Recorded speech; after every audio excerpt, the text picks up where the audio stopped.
Hello and welcome to Melrose Unitarian Universalist Church.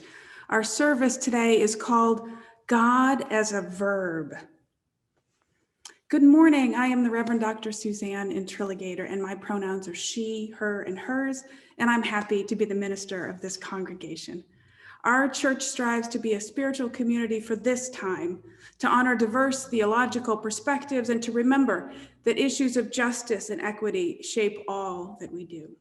We welcome your whole self to our worship as we build together a community of caring, courage, and hope. Helping me with worship today is our worship technician, Josh Miller, and our chat box host, Ginger Lazarus. Ginger, if you will, please share in the chat box now the link to our welcome page on our website. New folks are welcome to go there and learn more about us and sign our digital guest book. If you've been visiting for a while and you are thinking about joining our church, well, now is the time, because next Sunday we will be celebrating new members along with some members who are having important anniversaries of membership. Please email me so we can set up a time to talk. Ginger, please share my email address now in the chat. Thank you. Our church building, where I am now, sits on lands that were and are home to the Pawtucket, Nipmuc, and Massachusetts people. To support these people, our anti-racism team encourages you to learn about and act on the Massachusetts Indigenous Agenda, which promotes Native rights in our state. Ginger will post that link in the chat box now. I want to remind you that today at 12 noon, after coffee hour at this same link right here, everyone is welcome at this year's second Finance Forum. That's when our treasurer, Jill Libby, and our finance chair, Kathy Sang, will review both the current year's budget and the proposed fiscal 22 budget now that the pledge drive has finished. So please join us then. Our anti-racism team also wants to remind you that tonight is the second installment of our new music series, Opening Doors, Race, Conversation, and Song. Tonight at 8, Alistair MUUC hosts Dan and Claudia Zanes. To learn more about the program, please see Alistair's website, and Ginger will share that link now. And now we have another announcement from Dan Franklin on behalf of the anti-racism team. Dan, are you there? Yes, good morning. Calling the police can escalate a situation that could be resolved by other means. The Melrose group FBLN, Fighting for Black Lives in Our Neighborhood, recommends that you consider alternatives to the police when a situation arises that you might otherwise call them for. Their website lists alternatives, including hotlines for mental health referrals, substance use, domestic violence, and other issues. Please visit their website, which is in the midweek update and in the chat, and consider signing their pledge.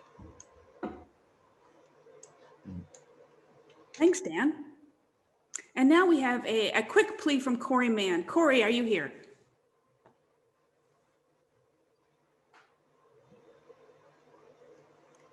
Well, I believe that Corey was going to invite you to join the choir. Tara, would you like to speak on her behalf?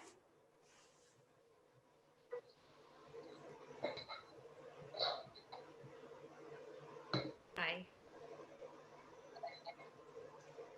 You have to talk and I'm then. sorry. Yeah. Okay, well, we could do it next week if you like.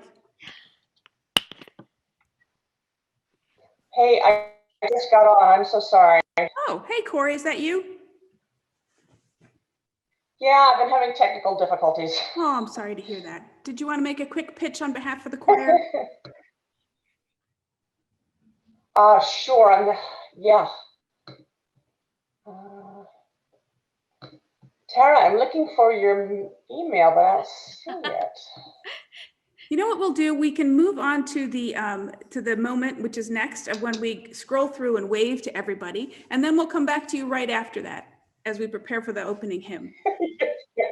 You're very kind. No problem at all. You're very kind for singing in the choir. We love the music.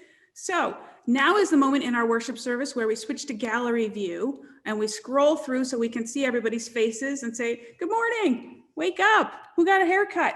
Oh, Michael got a haircut. He's looking very good. Hey, Kathy's got a nice haircut too. Hi, everybody. Good morning. Hey, Liz, it's good to see you. Hi, Damien.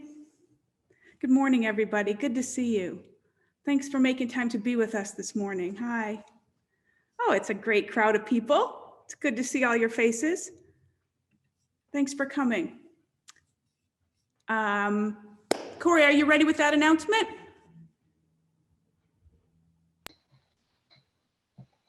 Okay, let's move on to the call to worship and we can roll it into the opening hymn, okay? So the call to worship this morning is from Reverend Tim Haley, who is a retired UU minister.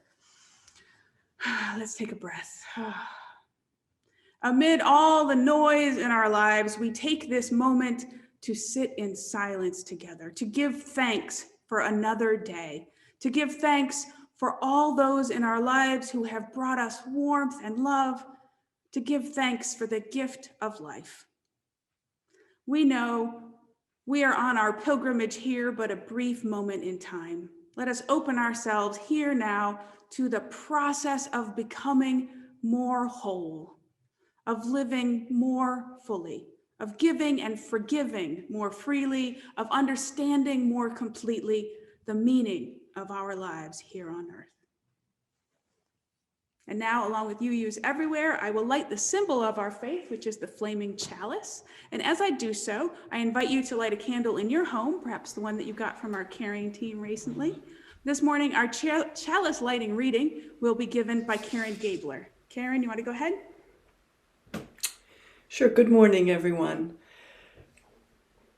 Whether you are from the south, the east, the north, or the west, whether you were born into this faith, found it, or it found you, whether you feel at home or are still trying to find your place, whether you believe in God, are open to mystery, or still have no idea, whether you are unemployed, underemployed, cobbling things together, overworking, or in school, whether you are holding anxiety, grief, confusion, anger, hope, restlessness, or deep peace, Unitarian Universalism has a place for you.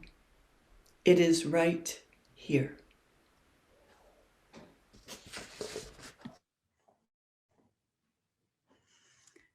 And now to talk about this morning's opening hymn is Tara, and maybe Corey can chime in here too.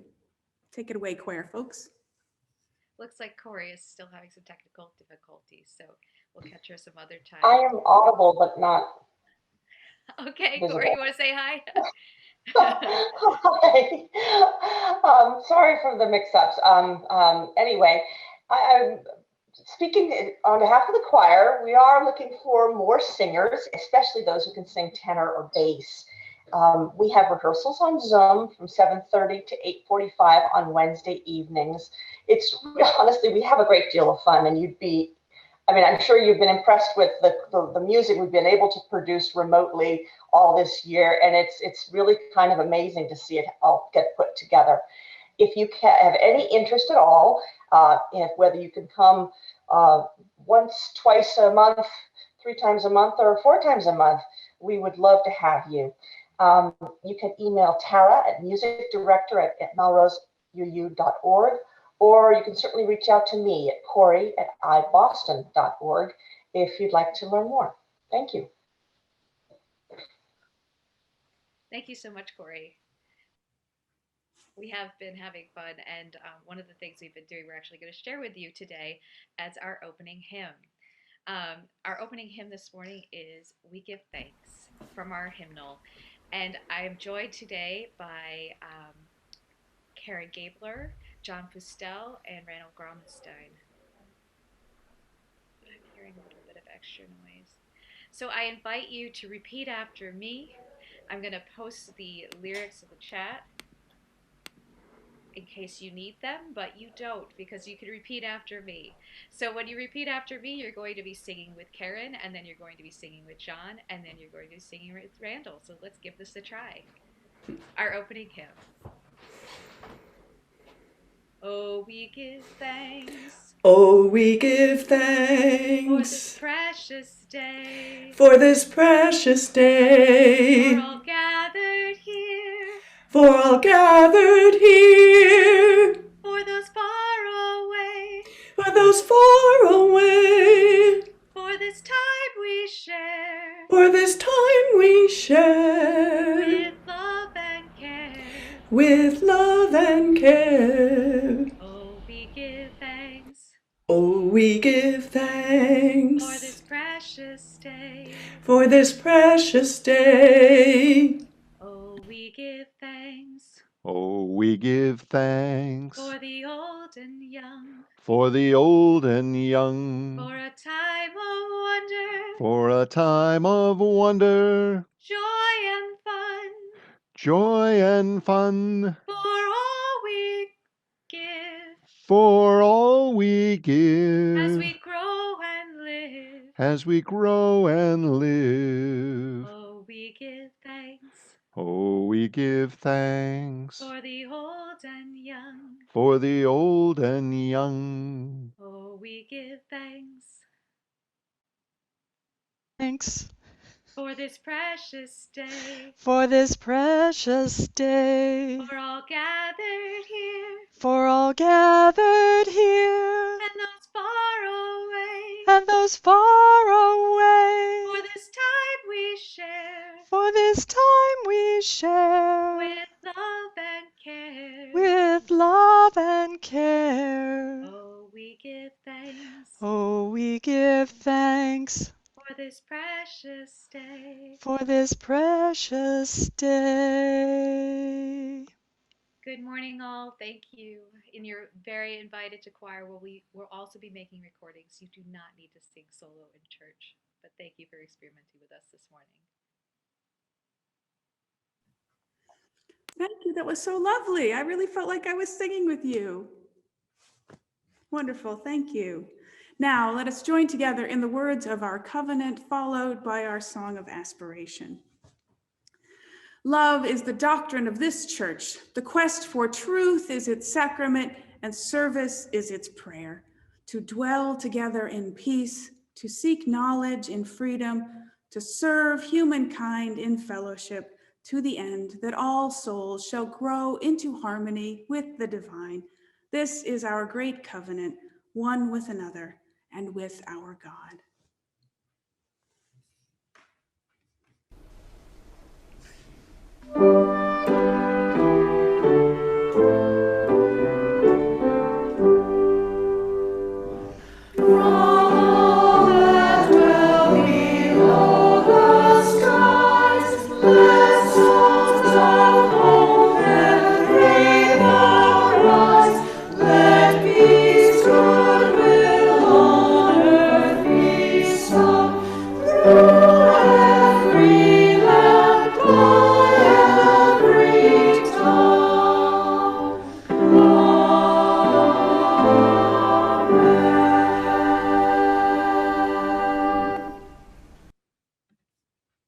And now for a story. Today's story was written by Sandy Eisenberg Sasso, one of America's longest serving women rabbis.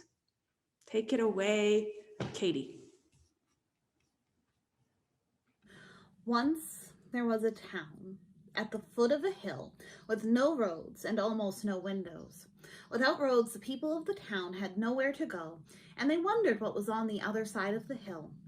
Whenever they tried to leave their homes, they would sneeze through tall, tangled weeds and trip over rocks as large as watermelons.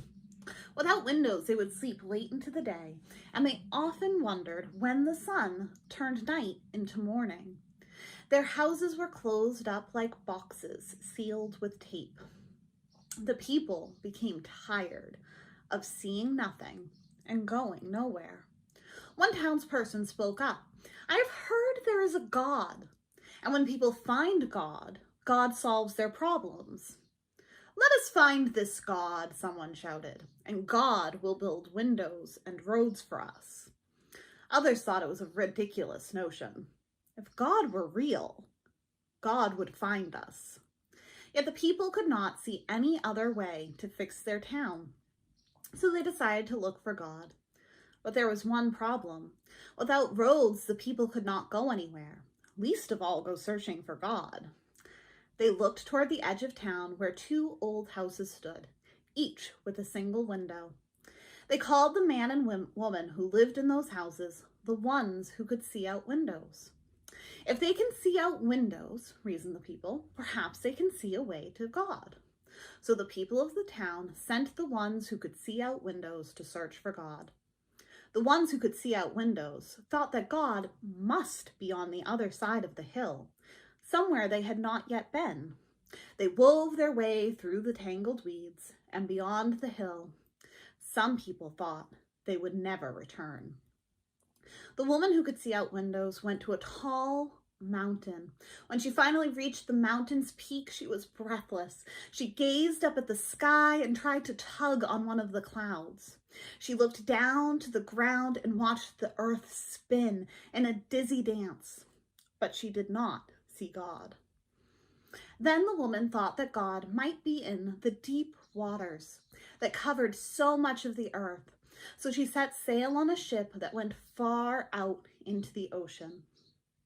One day, a storm stirred up, and the ship tossed and turned on the waves. As the ship swayed back and forth, she felt as if she had a whole school of fish in her belly. The woman could no longer seek God in the ocean. She could only search on dry land. Meanwhile, the man who could see out windows traveled to the desert. He listened for God in the desert winds and looked for God in the sands. The sun burned his skin and the hot ground made blisters on his feet, but he did not find God. Then the man thought he might find God in the cool quiet of a cave. He searched in the dark for God, and he listened for God in the silence.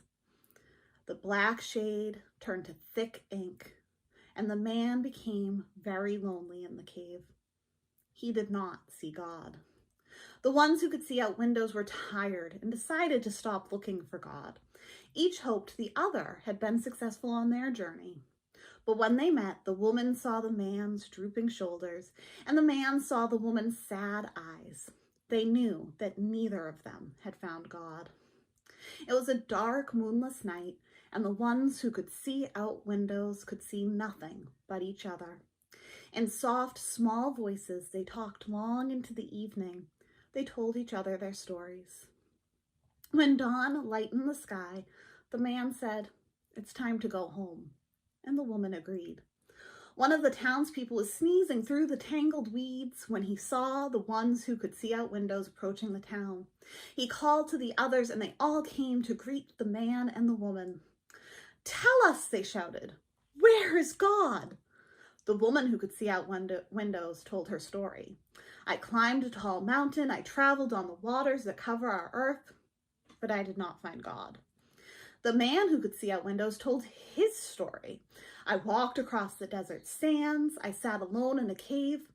Others have sought God in these places, but I did not find God there." The people called out, "We were right all along. There is no God." The townspeople's voices became louder and louder. They were so busy complaining about all the problems in their windowless, roadless town that they forgot about the ones who could see out windows and about God. Days passed, and everything was the same in this windowless, roadless town, except for one thing. The ones who could see out windows helped each other put windows in every room of their homes. Then the man and woman cut the weeds and cleared the rocks to build a road between their homes. The townspeople were stunned. "We have never been able to have any roads in this town, and we have never seen so many windows. How did you do that?" "With God's help," answered the ones who could see out windows. "But you told us you had gone to the mountains and the seas, to the desert and the cave, and there was no God." "We journeyed hundreds of miles looking for God, and then we found each other," said the woman. "And we discovered that God was with us," added the man. "With you? Right here?" puzzled the townspeople. "Wherever we are," answered the woman. "But I can't see God anywhere," insisted one of the men of the town. "I just see you." If God is here, show us where. The ones who could see out windows spoke in a whisper. The townspeople gathered close to listen. The setting sun blushed the sky a deep red, and a breathless silence embraced the town. God is in the between, said the ones who could see out windows. In the between, in between us.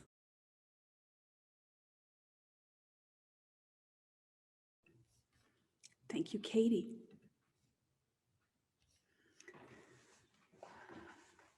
However we meet, in person or online, we take time every week, every Sunday in our worship to enter into the quiet together, to center ourselves, to make space in our minds and in our hearts for the holy. To begin this time, first we'll join together in our centering song, which is related to our monthly theme. For April, our song is Becoming by the UU minister, Reverend Mary Gregola. After that, we will sit together for a few minutes of shared silence. Then I will speak, we will all speak to one another of our joys and sorrows, and I will lead us in a prayer. Please now settle into your chair, take a deep breath,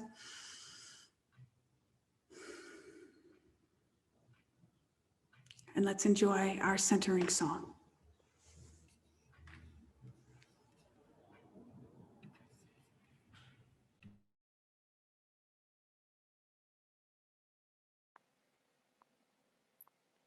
I am who I'm becoming. I am all I have done. I am what I am dreaming. I've only just begun. I am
Every week we share the joys and sorrows of our lives so that we might grow closer and companion one another in our becoming. First, if you have a sorrow to share today, please type it into the chat box and I will read them aloud.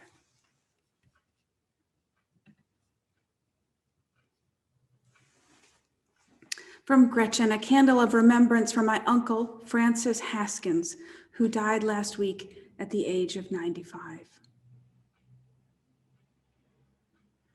From Chuck, a candle of sorrow for Bread of Life's executive director, Gabriella Stelmack, whose husband Richard passed away recently. From Rebecca, my mom's health continues to decline. I'm flying out to California on Thursday to be with her. Please say a prayer for both of us.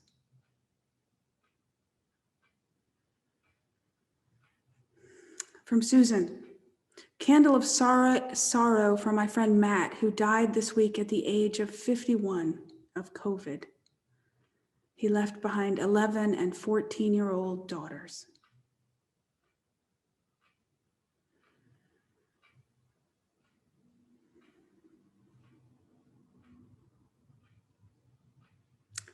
From Mary D., a candle of concern for a dear friend who has been fighting cancer for 14 years. She is now receiving. I hope that means she's receiving care, Mary. Hospice care. Thank you.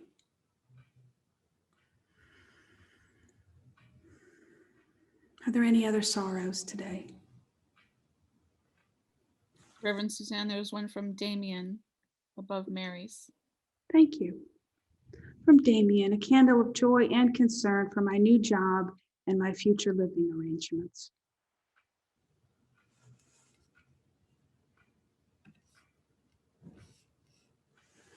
Let us take a moment together to hold all these sorrows gently and with love. Let us reach out to all who are hurting with help and care. I now light one candle as a beacon of our care for all the sorrows spoken and unspoken today.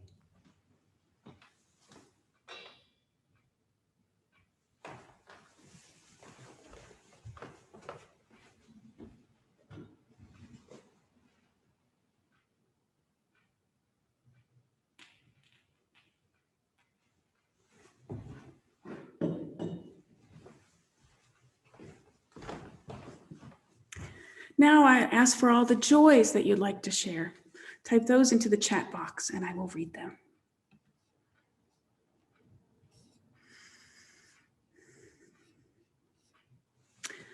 From Janice, a candle of joy. I'm with my sisters on the West Coast to celebrate my sister Diane's birthday.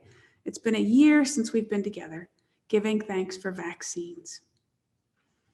From Jane and Chuck, a candle of joy for Julia on her commitment to Northeastern University.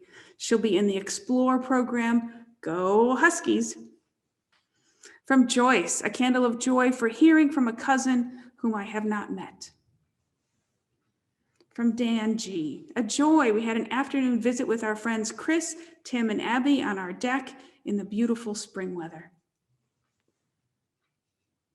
From Garen, a joy. Gloria and I got our second COVID shots on Friday. The shots came with some side effects, but it was well worth it. From Jean T, a candle of joy and sorrow. Just over a year ago, Beth Y lost her dad and I lost my mom only a few days apart. We, sisters in sorrow, spend time together at El Pond, sharing fond remembrances. From Nyla, a joy, flying to Arizona today to see my mom after 14 months. Travel safely, Nyla. Are there any others? Any that I've missed?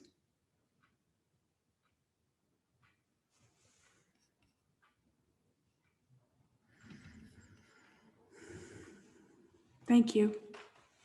By sharing these sorrows, you remind us of all that is good in life, and you reconnect us with one another.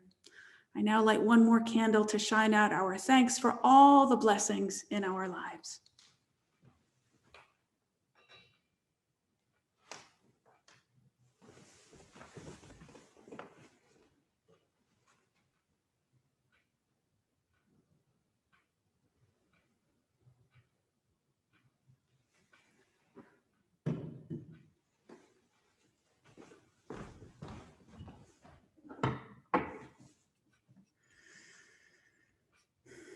Now, if you would, join me, please, in the spirit of prayer. These words are from the Reverend Lynn Cox, who is our interim minister at the Washington Ethical Society in DC. She writes, "Spirit of love, ever adapting and renewing, we come together this morning with yearnings that do not match. We yearn for stability, for even one moment of feeling like we know what is going on, for the ability to predict and prepare for what is coming next. Yet we also yearn for change. We ache for a world that turns aside from racism, violence, dehumanization, and disregard for suffering. We pray for a change in the illness, grief, isolation, incarceration, and vulnerability of our loved ones. We pray for connections that will remind us that we are worthy as we are. And we reach for connections that will help us to become our best selves. Hold us in the heart of both and. Cradle us in the mystery between. Cherish us in the eternal presence of love and encourage us on the path of growth and development. As individuals and as a people, help us to become who we are called to be.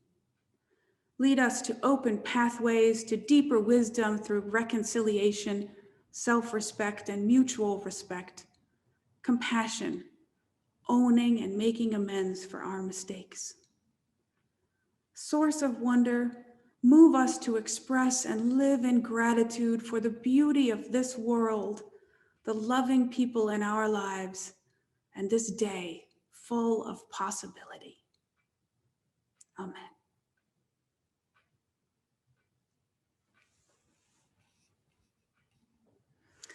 Now is the time for our offertory. If you are moved by worship this morning, I invite you to donate using the orange button in the top right corner of our homepage at melroseuu.org. For April, our giving partner chosen by our Green Sanctuary team is the environmental justice group Green Roots Chelsea. Half of our collection plate this month will go to Green Roots Chelsea.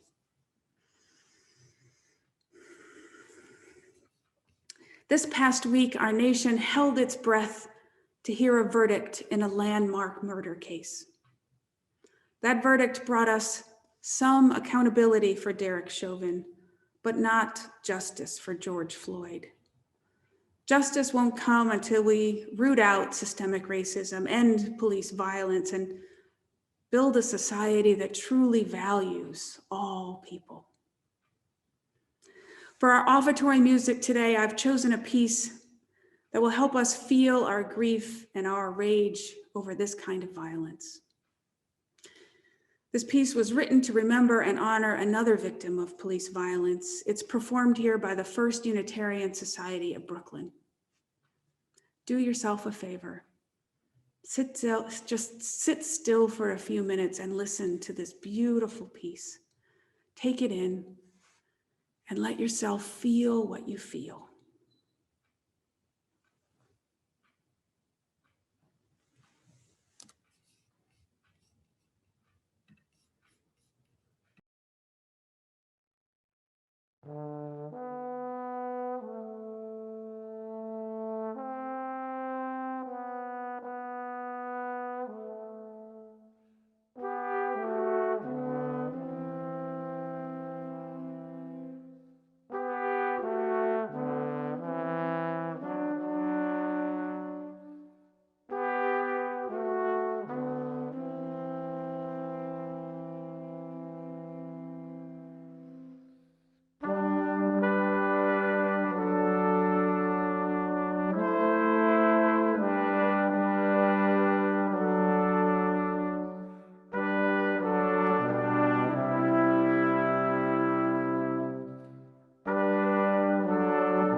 For our reading today, we have a brief quote from the British mathematician and philosopher, Alfred North Whitehead. I share it on the screen so you can read along if you like. The misconception which has haunted philosophic literature throughout the centuries is the notion of independent existence. There is no such mode of existence. Every entity is only to be understood in terms of the way in which it is interwoven with the rest of the universe.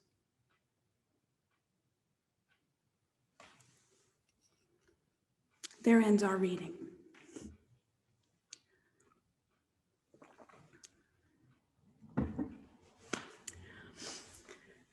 Because it's springtime, let's start out with a spring metaphor from the garden. Now, I'm not much of a gardener myself, but I like to imagine that I do gardening. I'm an imaginary gardener. But thanks goodness, this metaphor works for that too, for all of us imaginary gardeners. I imagine that this time of the year, there's a lot of prep work to do if you have a garden. In the spring, when you first go out to your garden plot or just anywhere in your yard, really, there's often a lot of dead stuff that you have to clear away. There's fallen branches and old leaves and dried up vines. Next, after that, there's probably other extraneous stuff to remove, old plant pots and maybe some rubbish that's blown into your yard, candy wrappers, things like that. Then, of course, you have to deal with the weeds or the plants you don't want. Finally, after all that, you get to the soil and you dig.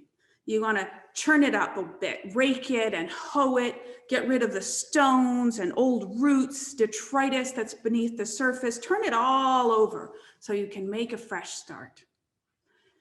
It's only then, after you've cleared and churned and removed all the dead stuff, that you can start the second phase right. Only then can you add the fertilizer and plant the seeds and water them, right? I think that's right.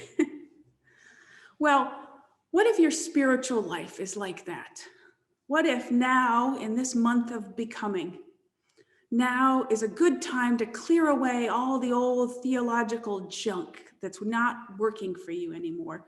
Bad ideas like rocks that just get in the way, roots and leaves that stopped growing a long time ago, detritus that's just clogging up the system. Is there a tool that you could use to rake up this garden, to hoe this row, to churn it up and separate the dead from the living, clearing up and clear up? Well, yes, I'm going to say there is. That's my introduction to process theology, because I think it can work in just this way for you as it has for me. Let's try it. Now, there's lots of context that you need, history and physics and theology that need to set the stage for a good introduction to process theology, and I will get to all that stuff eventually, trust me. For now, though, let's stick with the simple gardening metaphor. Before we can plant new seeds of theology, new ideas about God, we're going to grab a hoe and clear out the space. So we're going to talk about what God is not. Charles Hartshorne was an influential 20th century American philosopher, widely considered a principal founder of process theology. He studied at Harvard and then went on to teach at the University of Chicago, Emory, and the University of Texas. Hartshorne was married in a Universalist church, and he taught for several years at a UU seminary, but he never actually called himself a UU. For many years, both in Austin and in Atlanta, Hartshorne regularly attended UU services, and he pledged to those churches.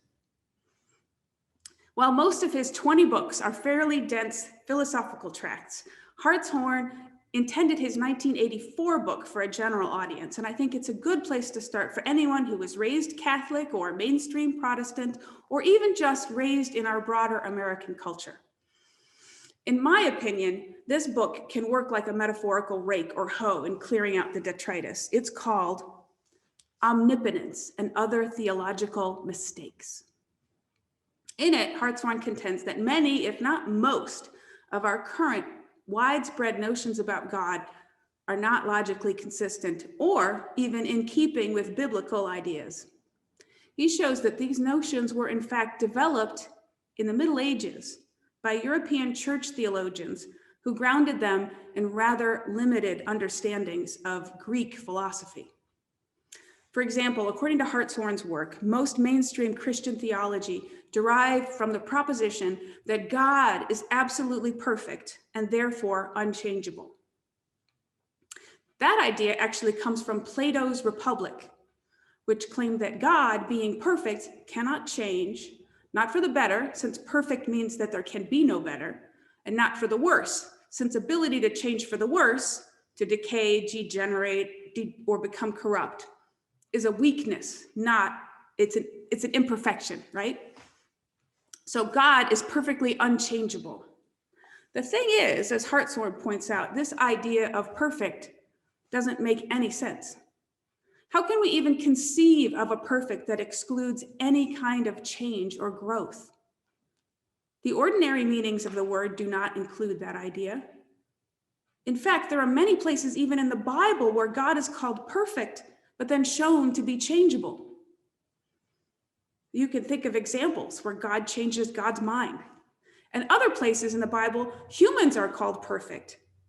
And we don't ever think of them as unchangeable, do we?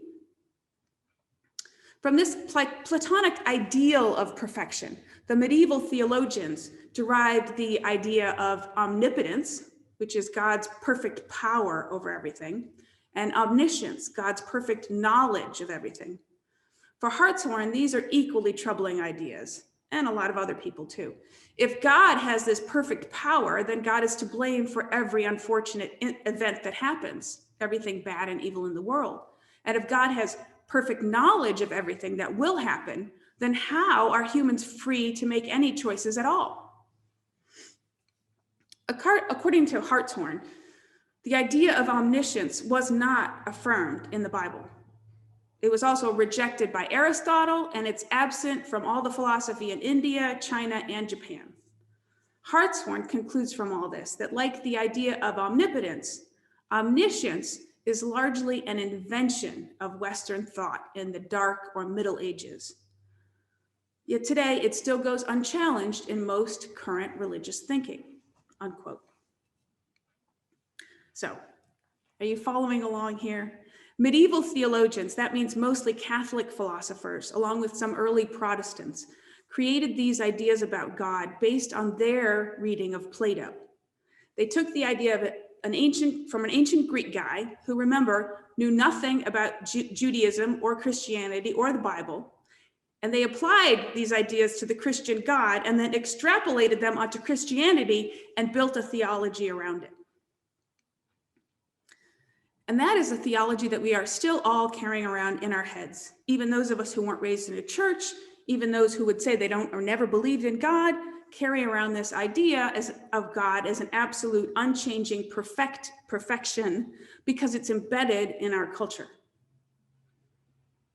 But what if that's not at all what Moses and the prophets were talking about? What if that has nothing whatsoever to do with the God that Jesus talked about?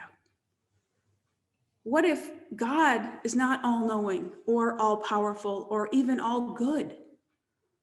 What if God changes and grows? What if God is influenced or shifted by what we do? Or if we let go of these ideas about perfection, omniscience, and omnipotence, what does the word God even mean? Is there even a purpose in using that word? Well, of course, you get to decide if that word has meaning to you. But I will give you my 2 cents because that's my job. To me, there are still 2 very compelling reasons to use the word God. And more than just use it, I mean to reclaim it, to pull it away from that wrong meaning, to pull it away from the idolatry that we have developed around perfection. Here are my 2 reasons to reclaim God. 1, we have this amazing human cultural resource called Scripture, which has purpose and meaning around the world. And when you remove all the perfection ideology from it, it becomes way more interesting to read. And maybe way more powerful in the lives of humans who were raised to value it. More on that in another sermon. 2, there is still huge value to be had in discussing ultimate good, which many people call God. Outside of scripture and organized religion, many humans throughout time and space have lived experiences of encounters with a spiritual force outside themselves.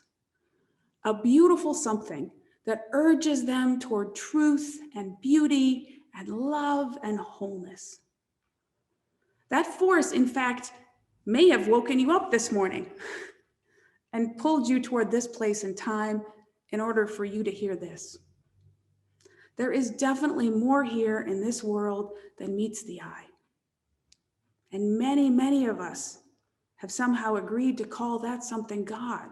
So it's a useful word just for communication, in my opinion.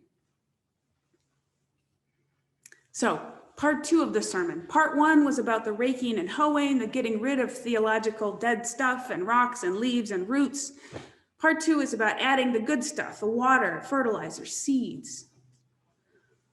Now, some of you might say I'm really good about adding fertilizer, that all of this is fertilizer, but I'm bummed. But I hope there's some seeds in here too. What does process theology have to say about what God is? Right? We heard about what God isn't. What does it say God is? So for that, you need the historical context. So let's go back around the turn of the 20th century. Back then, Western culture was firmly rooted in Enlightenment principles and Newtonian ideas about physics and cosmology. People, planets, matter, things were finite objects with clear boundaries, governed by measurable forces, billiard balls bouncing off each other. And God was the all-knowing watchmaker who set up the whole mechanistic universe according to his will, and then watched it all play out. And of course, he already knew the ending before it started. But then, around the turn of the 20th century, came Einstein and modern physics. And we humans learned that matter is not what we thought it was. It's not so easily defined. A table is not just a table. It is a mass of atoms in motion, a storm of energy, an event in time. Right? And that happened to everyone. Our human ideas about knowledge, about what we did know and about what we could know, turned inside out. Modern physics begat massive paradigm shifts in all areas of thought, rippling out from physics to philosophy to religion. And standing there in the middle of all of it was Alfred North Whitehead, an English mathematician who at the apex of his career came to Harvard and lived for a couple of decades just over there, a few miles. In the 19teens and 20s, after Whitehead had written one of the world's most important books ever on math and logic, Whitehead turned to philosophy and created a whole metaphysical system that radically departed from previous Western philosophy, in parallel with modern physics. Whitehead rejected the idea that reality is built from bits of matter that exist independently from one another. He was reading the physicists. Instead, Whitehead argued, reality consists of processes, and processes are best defined in relationship to other processes. One of Whitehead's students at Harvard was Charles Hartshorne. So you see, once we humans could see that a table was not just a table, a finite thing separate from everything else, that it was actually a mass of energy and motion, then we could also see that people were not separate and finite. God was not separate and finite, not an all-knowing watchmaker set up in the sky. So God became a process too, interwoven and connected with all the other processes. Whitehead and Hartshorne and process theology over the decades released God from the clutches of Plato and perfectionism, from the agenda of medieval clerics, from the materialistic mechanics of Newton. Instead of power over, Process theology describes a God of power with, a God who is completely relational, who exists only in relationships, a God who is supremely affected by even the tiniest joys and smallest of sorrows, a God who calls us to love beyond hate, to transformational love, like that shown by Jesus and Gandhi and King. But what is God then? Not a guy with a beard on a cloud, but something more amorphous, an energy that we can feel, a mystical connection that we can intuit in creativity and art, a force for love that we might call the spirit of life. God can be whatever you experience God to be. Whatever is that force that you feel calling you toward greater love, greater peace, greater justice in this world. I once knew a woman who was in recovery and needed to pray to a higher power, someone she could ask for help when she felt scared or lonely. Quite rightly, she chose her grandmother, who had passed away just a few years before. God doesn't need to be perfect, all-knowing, or all-powerful. God is whatever helps you to become your whole, healed, healthy being.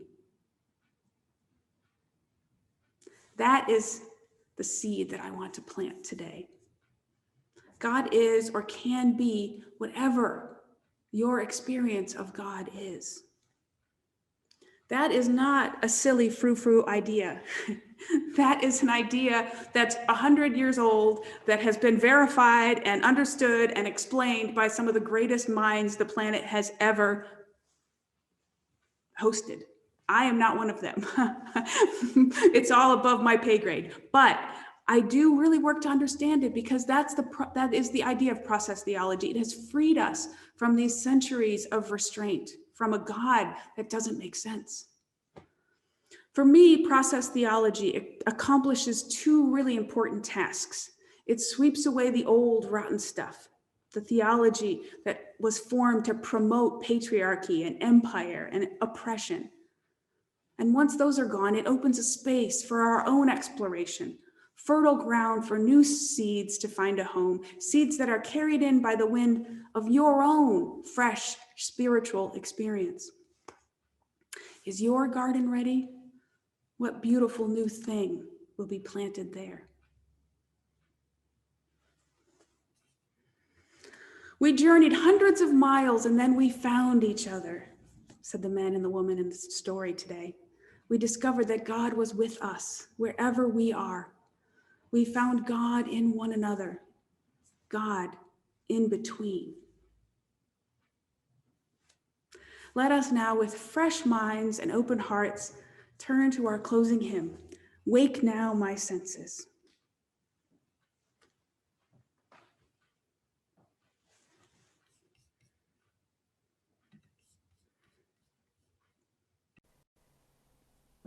Please join me in singing Wake Now My Senses.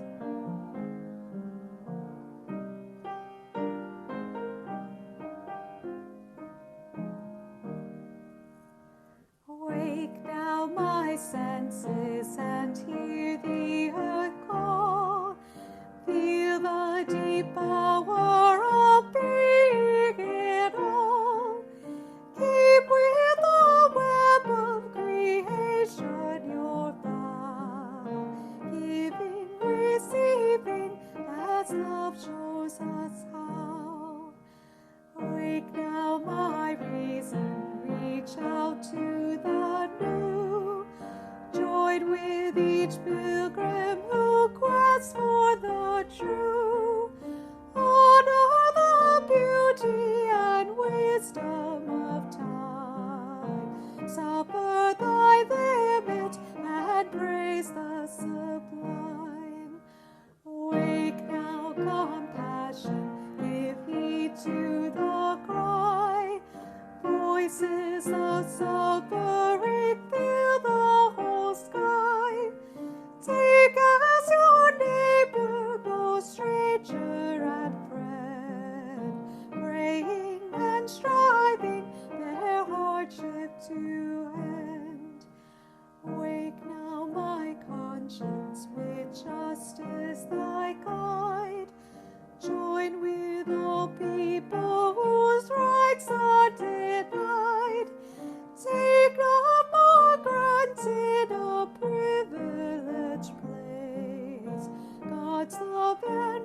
faces, the whole human race.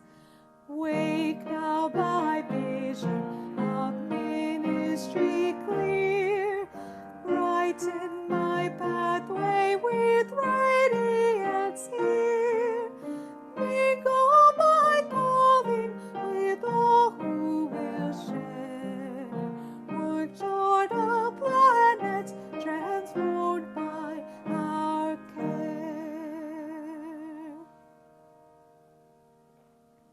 Thank you, Tara. And now may the garden of your spirit be planted afresh today with beauty, truth, and goodness. I bless you with these words from Mary Grigola. We are what we are becoming. We are all we have done. We are what we are dreaming. We've only just begun. Amen.